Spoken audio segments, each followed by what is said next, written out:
जय हिंद दोस्तों इस वीडियो में आपको बताने वाला हूं Bihar state university service commission यानी कि BSUSC assistant professor online form 2020 के बारे में कि कैसे आपको ये फॉर्म फिलअप करना है। तो आप इस वीडियो को देखते रहिए, मैं आपको इसके बारे में पूरी जानकारी देने वाला हूं जिससे कि आप इस फॉर्म को बिना किसी मिस्टेक के भर पाओगे। तो चलिए दोस्तों शुरू करते हैं। दोस्तों यहाँ पर पहले आप थोड़ा शॉर्ट में इस भर्ती के बारे में जानकारी जान लीजिए, इसके बाद मैं आपको बताऊंगा कि कैसे आपको ये फॉर्म भरना है। तो यहाँ पर जो आपकी इंपॉर्टेंट डेट्स है इसके अकॉर्डिंग आप लोग 23 सितंबर 2020 से लेकर 2 नवंबर 2020 तक अप्लाई कर पाओगे और जो आपकी हार्ड कॉपी रिसीव करने की लास्ट डेट है वो आपकी 24 नवंबर 2020 रखी गई है। एग्जाम डेट और एडमिट कार्ड कब से अवेलेबल होगा ये डेट आपको टाइम आने पर नोटिफाई कर दी जाएगी। एप्लीकेशन फीस की बात करें तो यहाँ पर जनरल ओबीसी के लिए कोई भी जानकारी नहीं दी जा रही है, यानी कि एप्लीकेशन फीस के बारे में अभी कोई भी जानकारी नहीं आई है। अब यहाँ पर दोस्तों बात करते हैं वैकेंसी डिटेल की, तो आपकी पोस्ट का नाम है असिस्टेंट प्रोफेसर। इसके लिए आपके 4638 पद निकाले हैं और क्वालिफिकेशन आपसे मास्टर डिग्री मांगी है जो कि आपकी साथ NET क्वालिफाइड भी होनी चाहिए। फिर यहाँ पर किस सब्जेक्ट के लिए कितने पद निकाले गए वो भी आप यहाँ पर चेक कर सकते हो। आपको सभी सब्जेक्ट के नाम और उनकी वैकेंसी डिटेल चेक करने को मिल पा रही है। सेम जानकारी आप यहाँ पर इसके जो ऑफिशियल नोटिफिकेशन है उससे भी चेक कर सकते हो। ये आपका ऑफिशियल नोटिफिकेशन है जहां पर आप इसके बारे में जानकारी चेक कर पा रहे हो और जो आपकी इंपॉर्टेंट डेट्स है वो भी आप यहाँ से कंफर्म कर पा रहे हो। अब चलिए जान लेते हैं कि कैसे आपको इसमें अप्लाई करना है। तो ये आपकी ऑफिशियल वेबसाइट है, यहाँ पर आपको इसका लिंक डिस्क्रिप्शन में मिल जाएगा। आपको ये लिंक ओपन कर लेना है। ओपन करने के बाद यहाँ पर आपको होम पेज पर लॉगिन का पेज देखने को मिलेगा, बट आपको यहाँ पर नीचे आना है और नोट रजिस्टर्ड येट के सामने रजिस्टर नाउ के ऊपर क्लिक करना है। इसके ऊपर क्लिक करने के बाद यहाँ पर आपके सामने रजिस्ट्रेशन का पेज आ जाएगा। तो चलिए एक एक करके मैं आपको बताता हूँ कि कैसे आपको ये सब जानकारी भरनी है। तो यहाँ पर है are you an Indian citizen, तो क्या आप भारत के निवासी है, इसलिए आप होगे ही, तो आपको यस करना है। यस करने के बाद टाइटल में आपको चूज करना है कि आप डॉक्टर हो, मिस्टर हो, मिसिस, जो भी आपका टाइटल है वो आपको सिलेक्ट कर लेना है। सिलेक्ट करने के बाद आपको यहाँ पर अपना नाम इंग्लिश के अंदर फिलअप करना है। तो चलिए हम यहाँ पर इसको फिलअप कर देते हैं और इसमें आपको शुरुआत में कुछ भी लगाने की आवश्यकता नहीं है। फिर आपको अपना सेम नाम यहाँ पर हिंदी के अंदर लिखना होगा। तो चलिए हम यहाँ पर अपना नाम हिंदी के अंदर भी लिख देते हैं। आपको ये नाम यहाँ पर लिख देना है और लिखने के बाद दोस्तों आपको नीचे आना है और यहाँ पर जो आपकी जानकारी है मिडिल नेम की वो डालना होगा। आपने यहाँ पर फर्स्ट नेम ही एंटर करना है। मैंने यहाँ पर फर्स्ट नेम इसको कर दिया है। इसके बाद मिडिल नेम यहाँ पर आपको डालना है और यहाँ पर आपको लास्ट नेम लिखना होगा। इसी प्रकार से आप यहाँ पर हिंदी में पहले फर्स्ट नेम लिखिए, फिर यहाँ पर मिडिल नेम, अगर नहीं है तो खाली छोड़ दीजिए। इसके बाद आपको लास्ट नेम लिखना होगा। इसके बाद है मोबाइल नंबर। अब यहाँ पर दोस्तों आपको अपना वैलिड मोबाइल नंबर एंटर कर देना है और इसके बाद फिर आपको अपनी ईमेल आईडी भी यहाँ पर फिलअप कर देनी है।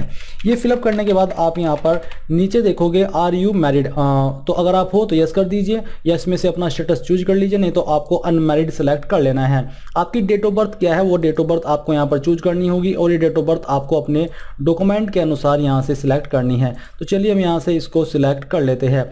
ये करने के बाद यहाँ पर दोस्तों आपके सामने नीचे आता है एंटर पासवर्ड। अब आपको अपना एक पासवर्ड चूज करना है और ये पासवर्ड आपका ऐसा होना चाहिए जिसमें कि आपकी कैरेक्टर की लेंथ 8 से 10 कैरेक्टर के बीच, साथ ही इसमें आपका एक अपर केस, एक लोअर केस, एक नंबर और एक स्पेशल कैरेक्टर होना चाहिए। अब यहाँ पर मैं एग्जाम्पल के तौर पर आपको बताता हूँ कि कैसा पासवर्ड होना चाहिए। मान लीजिए मेरा नाम है अमजद, तो मैं यहाँ पर ए बड़ा करूँगा और उसके बाद शॉर्ट में लिखूंगा यानी कि स्मॉल में लिखूंगा MZAD और स्पेशल कैरेक्टर के रूप में मैं यहाँ पर @ या फिर डॉलर का जो चिन्ह होता है वो या फिर एंड का जो चिन्ह होता है वो लगाऊंगा और उसके बाद कोई भी डिजिट 1 2 3 लगा सकता हूं। इस प्रकार से आपका पासवर्ड सभी रिक्वायरमेंट पूरी कर देगा और आपका एक पासवर्ड स्ट्रॉन्ग वाला बन भी जाएगा। फिर नीचे दोस्तों आपको यहाँ पर अपने एड्रेस की जानकारी भरनी है। जो भी आपका एड्रेस है वो यहाँ पर आपको लिख देना है। लिखने के बाद है पासपोर्ट साइज फोटो। तो यहाँ पर दोस्तों जो आपके पासपोर्ट साइज फोटो की रिक्वायरमेंट है वो आपको बोला जा रहा है कि 70 KB से कम होना चाहिए और फॉर्मेट PNG, JPEG या फिर JPG का रहना चाहिए। तो यहाँ पर चूज फाइल के ऊपर हम क्लिक करते हैं। इसके ऊपर क्लिक करने के बाद आपको आपकी गैलरी के अंदर ट्रांसफर किया जाएगा जहाँ से आप अपना फोटो सिलेक्ट कर सकते हैं। तो चलिए मैं यहाँ पर एक फोटो सिलेक्ट करके आपको अपलोड करके दिखाता हूँ। मैं ये एक रैंडम इमेज चूज करता हूँ और इसको ओपन कर लेता हूँ। ओपन करने के बाद यहाँ पर वो फोटो आपका आ जाएगा। अब जो कैप्चा कोड यहाँ पर दिया जा रहा है, कैप्चा कोड आपको फिलअप करना है और फिलअप करने के बाद जितनी भी जानकारी आपने अभी तक यहाँ पर भरी है इन सभी को चेक करना है, और चेक करने के बाद आपको नीचे आकर के सबमिट के ऊपर क्लिक करना है। सबमिट के ऊपर क्लिक करने के बाद दोस्तों यहाँ पर आपने जो नंबर भरा था उसके ऊपर एक ओटीपी सेंड किया है, वो ओटीपी यहाँ पर आपको डालना है, और डालने के बाद आपको सबमिट के ऊपर क्लिक कर देना है। इसके ऊपर क्लिक करने के बाद आप देखोगे यूजर डिटेल सेव्ड सक्सेसफुली, यानी कि आपकी डिटेल सक्सेसफुली सेव कर ली गई है। अब आपको यहाँ पर लॉगिन करने का मौका मिलेगा, और साथ ही जो आपकी अन्य जानकारी आप उसको फॉर्म को सबमिट करने में भर पाओगे। लॉगिन के पेज पर यहाँ पर दोस्तों आपको अपनी रजिस्टर्ड ईमेल आईडी फिलअप करनी है, और जो पासवर्ड आपने चूज किया था वो पासवर्ड डालना है, और जो कैप्चा कोड यहाँ पर दिया जा रहा है कैप्चा कोड फिलअप करके आपको साइन इन के ऊपर क्लिक कर देना है। साइन इन के ऊपर क्लिक करने के बाद यहाँ पर दोस्तों आपके सामने आपका डैशबोर्ड आ जाएगा, जैसा कि आप यहाँ पर देख सकते हो। अब यहाँ पर दोस्तों आपके सामने जो इंटरफेस आएगा इसमें आप एडवर्टाइजमेंट के सेक्शन में देख सकते हो कि जो आपकी असिस्टेंट प्रोफेसर की पोस्ट निकाली गई है अलग अलग सब्जेक्ट के लिए, उसके नाम यहाँ पर दिए जा रहे हैं। अभी इसके अंदर धीरे धीरे आपकी पोस्ट ऐड की जा रही है सब्जेक्ट वाइज, इसलिए यहाँ पर अभी 4 पोस्ट ही आपको देखने को मिल पा रही है। बट मे भी जब आप इसमें अप्लाई कर रहे हो आपको यहाँ पर सभी सब्जेक्ट की जो पोस्ट है वो देखने को मिल जाए, तो आपको जानकारी को इसको स्क्रॉल करते हुए राइट साइड में आना है, और आपको देखने को मिलेगा अप्लाई का लिंक। तो यहाँ पर जिस भी सब्जेक्ट में आप अप्लाई करना चाहते हो उसी सब्जेक्ट में आपको अप्लाई के ऊपर क्लिक करना है। अप्लाई के ऊपर क्लिक करने के बाद दोस्तों यहाँ पर आपके सामने एक न्यू इंटरफेस आ जाएगा, जो कि है आपका पर्सनल इंफॉर्मेशन का। तो यहाँ पर दोस्तों आपको देखने को मिलेगा जो आपका नाम है वो पहले से फिलअप है, और कुछ जानकारी अभी आपको यहाँ पर और भरनी है, जैसे कि फादर्स मदर्स हस्बैंड नेम, यानी कि या तो आप अपने फादर का नाम दीजिए या फिर अपनी माता जी का, या फिर अगर आपकी शादी हो चुकी है तो आपको अपने पति का नाम भरना होगा। तो बेसिकली आपको चूज कर लेना है कि आप इनमें से कौन सा नाम देना चाहते हो। सिलेक्ट करने के बाद आपको उन्हीं का नाम यहाँ पर फिलअप करना होगा। फिलअप करने के बाद नीचे है आपकी डेट ऑफ बर्थ, और ये नाम दोस्तों आपका पूरा फिलअप होना चाहिए। इसके बाद दोस्तों आप देखोगे डेट ऑफ बर्थ जो कि आप फिलअप कर चुके हो, इसके सामने है मैट्रिकुलेशन सर्टिफिकेट, यानी कि जो 10वीं की मार्कशीट है वो आपको यहाँ पर अपलोड करनी है, और उसका जो फॉर्मेट इन्होंने रखा है वो पीडीएफ या फिर आपका जेपीईजी पीएनजी या फिर जेपीजी होना चाहिए। साइज आपका 5 MB से कम ही रहना चाहिए। तो आपको चूज फाइल के ऊपर क्लिक करना है, और जहां पर भी आपकी फाइल है वो आपको सिलेक्ट करनी होगी। तो चलिए मैं आपको दिखाता हूं कि कैसे आपको ये अपलोड करना है। तो यहाँ पर जहां पर भी आपने अपनी फाइल को स्कैन करके रखा है वो आपको चूज करनी है, और फिर उसको ओपन कर लेना है। ओपन करने के बाद ये फाइल आपकी यहाँ पर अपलोड हो जाएगी। फिर आता है जेंडर, जो कि आप ऑलरेडी चूज कर चुके हो, या फिर आप यहाँ से इसको चेंज भी अभी भी कर पाओगे। इसके बाद आपकी जो एज है वो 1/1/2020 तक कितने ईयर कितने मंथ और कितने डे की होती है वो आपको यहाँ पर देखने को मिल पाएगी। अब यहाँ पर आपको कुछ सवालों के आंसर करने हैं, जैसे कि are you an Indian citizen, जिसका आंसर आप बेसिकली पहले ही कर चुके हो। इसके अलावा है are you a permanent resident of Bihar, यानी कि क्या आप बिहार के स्थायी निवासी है, अगर है तो यस कीजिए, नहीं तो आप यहाँ पर नो कर सकते हैं। फिर आता है विच कैटेगरी, यानी कि आप बिहार की कौन सी कैटेगरी से बिलोंग करते हैं, वही कैटेगरी आपको यहाँ पर चूज करनी होगी। इसी के साथ जो आपने बिहार के रेसिडेंट में यस नो में आंसर दिया है, तो अगर आप यस करते हो तो आपको यहाँ पर अपना जो डोमिसाइल है वो भी अपलोड करना होगा। तो आपको चूज फाइल के ऊपर क्लिक करके जहां पर भी आपकी डोमिसाइल की स्कैन कॉपी है वो अपलोड कर देनी है। मैं इस फॉर्म को डेमो के रूप में भर रहा हूं, इसलिए यहाँ पर मैं एक रैंडम फाइल ही अपलोड कर देता हूं। फिर आता है are you grandson grand daughter of freedom fighter, अगर आप हो तो यस कीजिए, नहीं तो आपको नो करना होगा। इसके बाद है आर यू डिफरेंटली एबल्ड, यानी कि क्या आप विकलांग है, अगर है तो यस कर दीजिए, नहीं तो यहाँ पर भी आपको नो करना होगा। अगर आप यस करोगे तो आपको mention the nature of disability, यानी कि जो आपकी डिसेबिलिटी है उसका नेचर क्या है, कुछ विकल्प यहाँ पर आपके सामने आएंगे, उनमें से ही आपको चूज करना होगा। इसी के साथ आपको परसेंटेज ऑफ डिसेबिलिटी भी यहाँ पर चूज करनी होगी कि 40% है या फिर उससे ज़्यादा है। फिर है आर यू मैरिड, यानी कि क्या आप मैरिड हो, तो इसका आंसर भी आप ऑलरेडी कर चुके हो। Any one physical identification mark of the candidate, यानी कि अगर आपकी बॉडी के ऊपर कोई एक ऐसा मार्क है जिससे आपके शरीर की पहचान होती है, वो यहाँ पर आपको मेंशन कर देना है। तो चलिए हम इसको लिख देते हैं। ये लिखने के बाद जितनी भी जानकारी आपने इस सेक्शन के अंदर भरी है, इन सभी जानकारी को आपको एक बार चेक कर लेना है, और जब आपको लगे कि सभी जानकारी सही है तो आपको नीचे आना है, और नीचे आकर के आपको यहाँ पर पहले तो जानकारी को सेव करना है, जिससे कि जानकारी सेव हो जाए। अगर कुछ एरर आ जाता है तो ये जानकारी यहीं पर आप सेव पाओ, और साथ ही आप यहीं से दोबारा फॉर्म को भरते समय कंटिन्यू कर सको। इसके बाद आपको सेव एंड नेक्स्ट के ऊपर क्लिक करना होगा।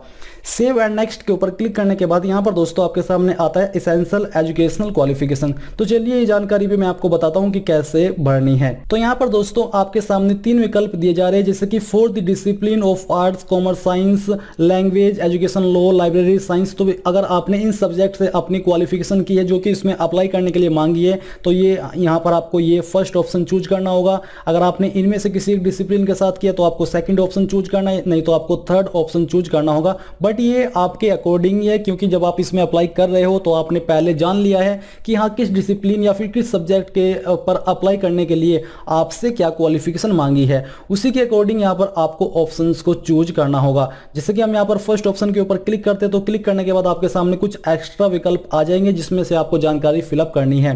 तो यहाँ पर आपसे सवाल पूछा जा रहा है कि have you passed the post graduation examination with minimum 55% marks और equivalent grade in concern subject, यानी कि सब्जेक्ट के अंदर क्या आपने अपनी पोस्ट ग्रेजुएशन कंप्लीट कर लिया है 50% मार्क्स के साथ। अगर कर लिए तो आपको यहाँ पर यस करना होगा, नहीं तो आपको यहाँ पर नो करना होगा।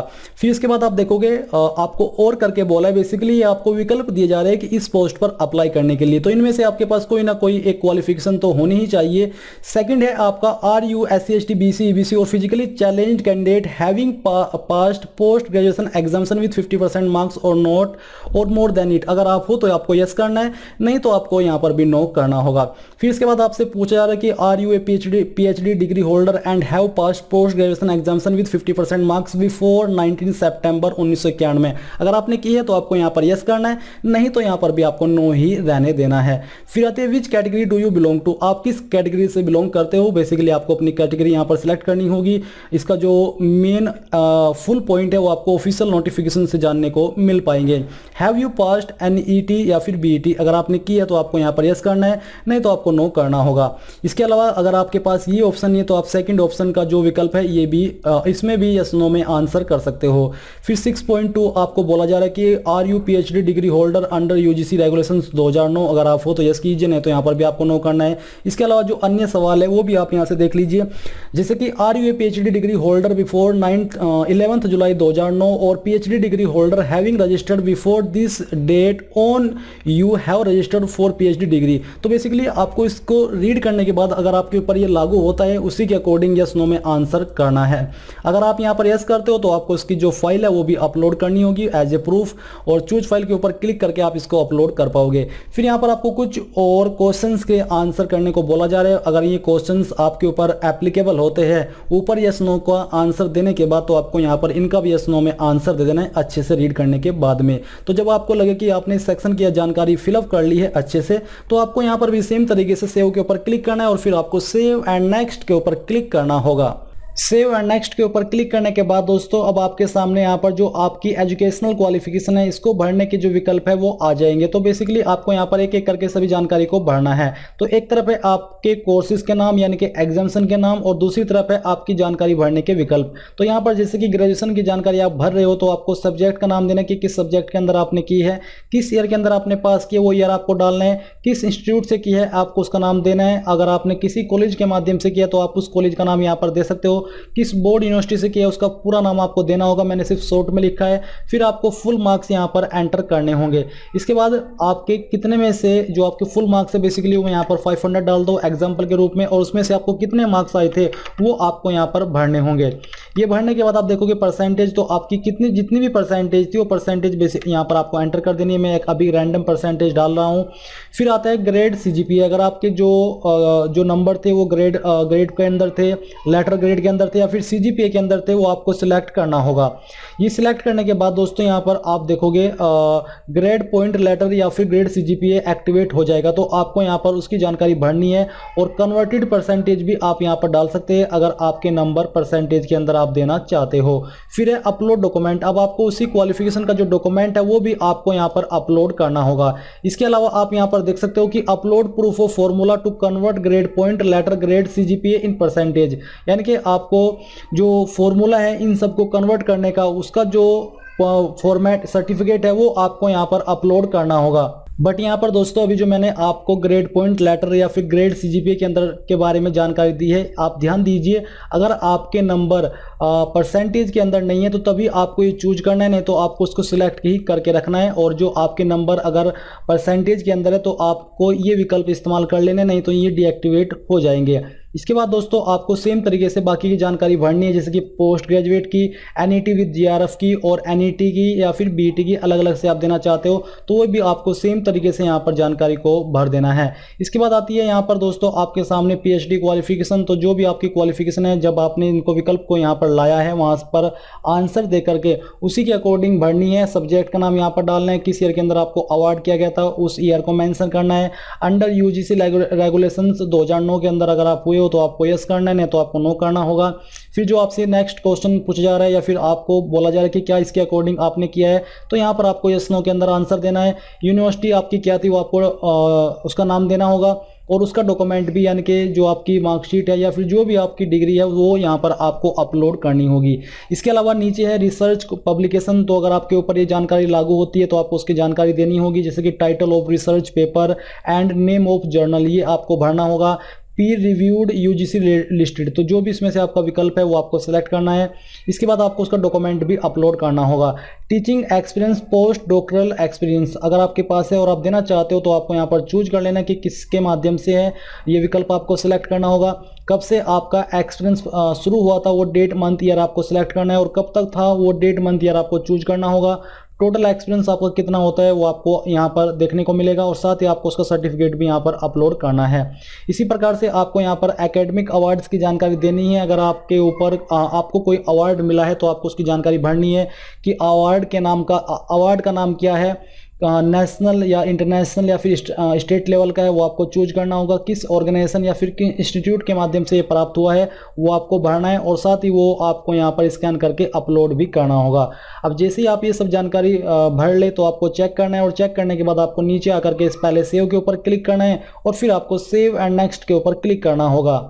इसके बाद दोस्तों यहाँ पर आपके सामने आता है यूनिवर्सिटी प्रेफरेंस। तो यहाँ पर आपको बोला जा रहा है कि नेम ऑफ द यूनिवर्सिटी और प्रेफरेंशियल ऑर्डर। इसमें अगर आप देखोगे तो आपको बोला गया कि प्रेफरेंस नंबर, तो आप इसको कितनी प्रेफरेंस देना चाहते हो वो आपको यहाँ पर डालना है। तो इसको हम फर्स्ट प्रेफरेंस देना चाहते हैं, इसलिए यहाँ पर एक लिखते हैं और सेव के ऊपर क्लिक कर देते हैं। तो यहाँ पर ये आपकी प्रेफरेंशियल यूनिवर्सिटी सेव हो चुकी है। इसके बाद आपको सेव एंड नेक्स्ट के ऊपर क्लिक करना है। इसके ऊपर क्लिक करने के बाद दोस्तों यहाँ पर आपके सामने प्रोसेसिंग होगी और आपको यहाँ पर देखने को मिलेगा इनक्लोजर्स। अब यहाँ पर दोस्तों आपके सामने 9 पॉइंट आता है इनक्लोजर्स का, और जिसमें कि आपको नोट करके बोला जा रहा है कि candidate shall download all self attested uploaded documents and put page numbers on them in following order and enter their page numbers in the box made in front of concern documents as shown below.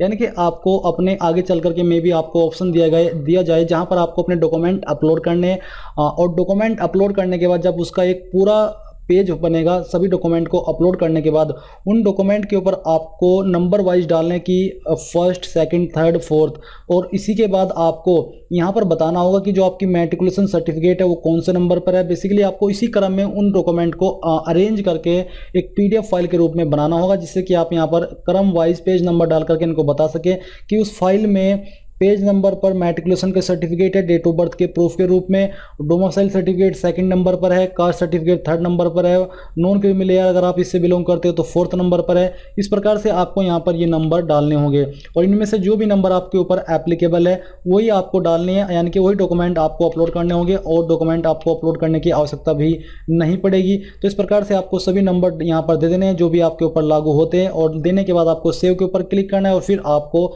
Save and next के ऊपर click करना होगा। Save and next के ऊपर click करने के बाद यहाँ पर दोस्तों आपके सामने कॉन्टैक्ट डिटेल्स की जानकारी आ जाएगी, जिसमें कि आप अपना मोबाइल नंबर, आपकी ईमेल आईडी और टेलीफोन नंबर देख सकते हो। साथ ही आपको देखने को मिलेगा कम्युनिकेशन पोस्टल एड्रेस, जिसमें कि आपको अपनी स्टेट चूज करनी है। इसके बाद उस स्टेट के अंदर आपकी जो भी डिस्ट्रिक्ट है वो डिस्ट्रिक्ट यहाँ से सिलेक्ट कर लेनी है।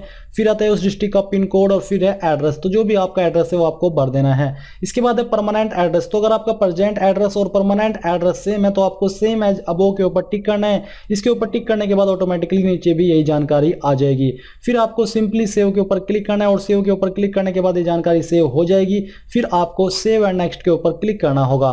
सेव एंड नेक्स्ट के ऊपर क्लिक करने के बाद दोस्तों यहाँ पर आता है फी पेमेंट। तो यहाँ पर आपको पेबल अमाउंट देखने को मिलेगा जो कि 75 रुपये है और 300 है, ये आपको यहाँ पर पे करना है। तो चलिए आप यहाँ से इसको सिलेक्ट कर लेते हैं और सिलेक्ट करने के बाद पेमेंट मोड आपको चूज करना होगा कि किस पेमेंट मोड के माध्यम से आप इसको जमा करना चाहते हो।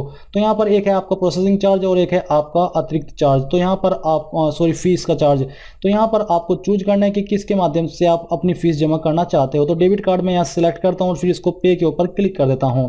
पे के ऊपर क्लिक करने के बाद अब आपके सामने जो बिल डेस्क है वो आ जाएगी। बेसिकली आपको जानकारी भरने के जो विकल्प है वो मिल जाएंगे। दोस्तों यहाँ पर अभी फीस को जमा करने में थोड़ी प्रॉब्लम सामने आ रही है, बट मैं आपको बता दूं कि आपको कुछ टाइम के बाद कोई भी प्रॉब्लम नहीं आएगी। बट अगर फिर भी कोई प्रॉब्लम आती है तो आप मुझे कमेंट करके पूछ सकते हैं, मैं कोशिश करूंगा कि जितना जल्दी हो सके आपको आंसर कर सकूं। तो इस प्रकार से दोस्तों आप यहाँ पर BSUSC assistant professor online form 2020 को भर पाओगे। आई होप ये जो प्रोसेस है वो आपको पसंद आया होगा। अगर आपको कोई प्रॉब्लम सामने आ रही है तो आप मुझे कमेंट करके पूछ सकते हैं, मैं कोशिश करूंगा कि जितना जल्दी हो सके आपको आंसर कर सकूं। और इस वीडियो के लास्ट में मैं आपसे एक बार फिर से कहना चाहूंगा कि प्लीज इस वीडियो को लाइक, शेयर और साथ ही साथ आपके अपने YouTube चैनल ज्ञानदेव होस्ट को सब्सक्राइब कर ले और सब्सक्राइब करने के बाद बेल के आइकन को दबा दे ताकि आपको आगे आने वाली वीडियोस के नोटिफिकेशन सबसे पहले मिल पाए। जय हिंद दोस्तों।